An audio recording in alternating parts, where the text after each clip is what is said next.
Lectura del Santo Evangelio según San Mateo.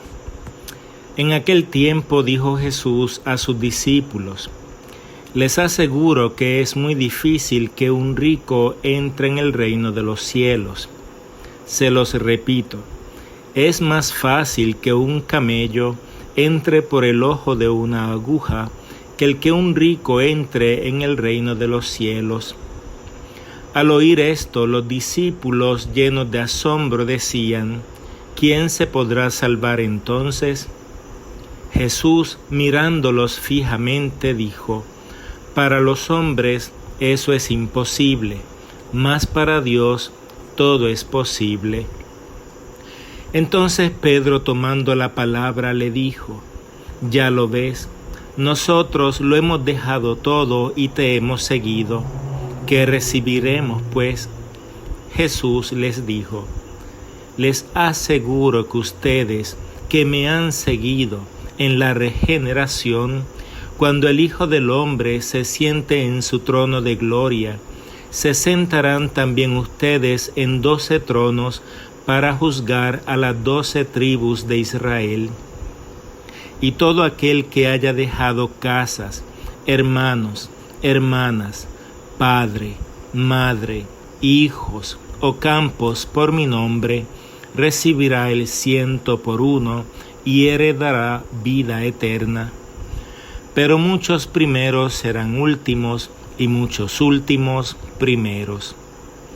Palabra del Señor, gloria a ti, Señor Jesús. Nos encontramos en la sección narrativa del quinto y último discurso del Evangelio de Mateo, conocido como el discurso escatológico o del fin de los tiempos.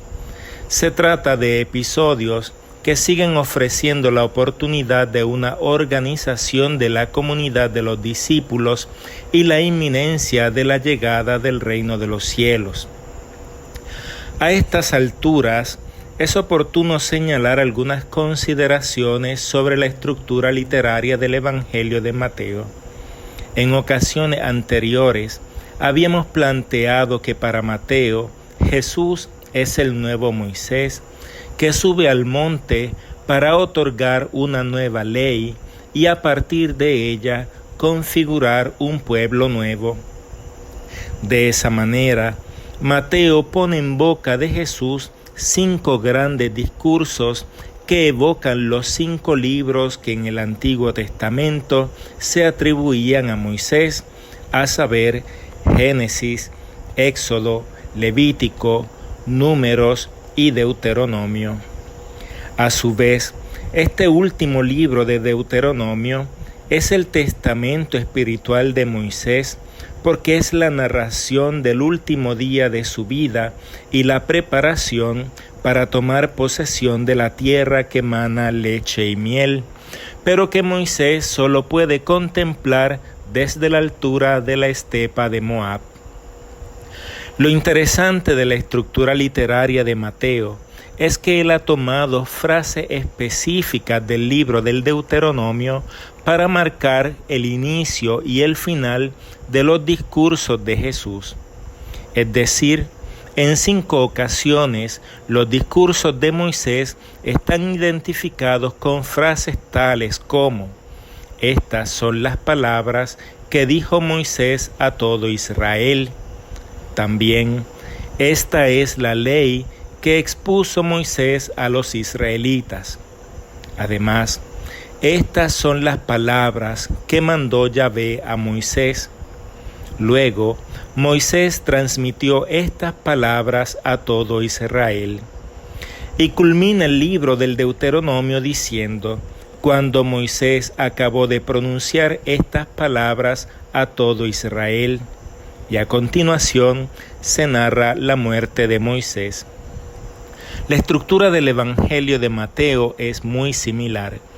Para identificar los 5 discursos de Jesús, Mateo en cada uno de ellos termina diciendo cuando Jesús acabó estos discursos, excepto el último discurso en donde dice cuando acabó Jesús todos estos discursos, y procede a la narración de la pasión de Jesús como si ya no hubiera nada que decir y ahora se demuestra todo lo dicho desde la cruz. Las semejanzas son hermosas, porque para Moisés la ley comienza en el monte Sinaí y culmina después de 5 grandes discursos subiendo a la altura de la estepa de Moab, previo a la posesión de la tierra prometida, donde muere sin poder verla.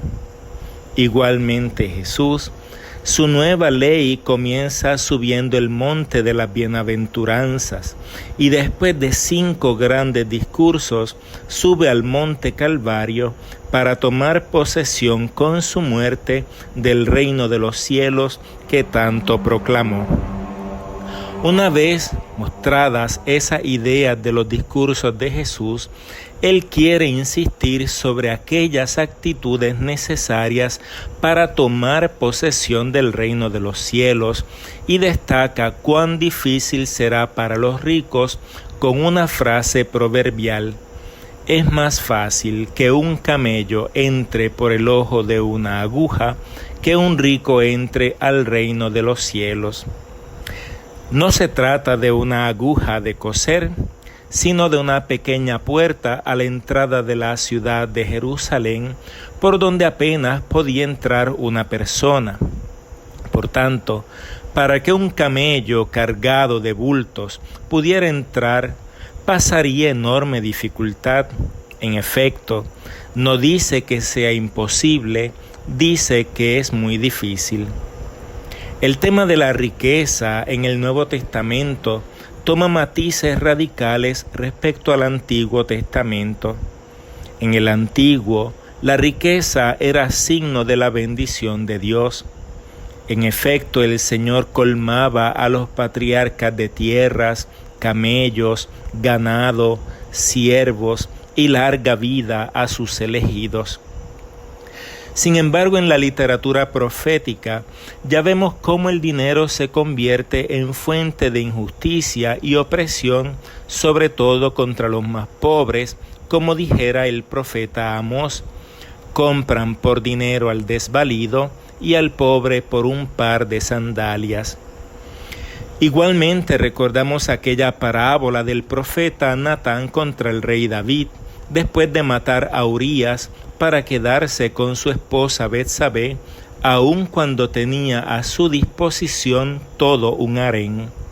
Natán comenzaba la parábola diciendo: en una ciudad había 2 hombres, uno rico y uno pobre.